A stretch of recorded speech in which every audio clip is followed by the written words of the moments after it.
నమస్తే తెలంగాణ ఆడపడుచులందరికీ సద్దుల బతుకమ్మ శుభాకాంక్షలు. మేమైతే అమ్మమ్మ వాళ్ళ ఇంటికి వచ్చేసాం. ఇప్పుడు మేమైతే బతుకమ్మని పేరుస్తున్నాం.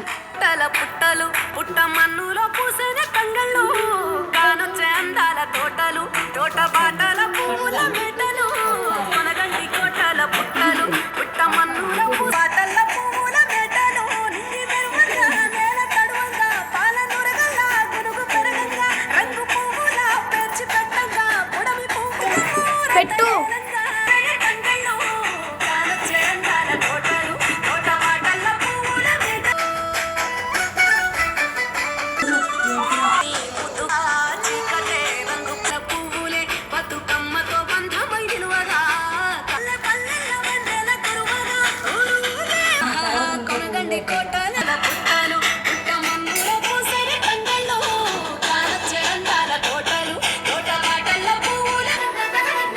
గాయ్స్, మా ఇంటి బతుకమ్మ ఎట్లుందో కామెంట్ చేయండి.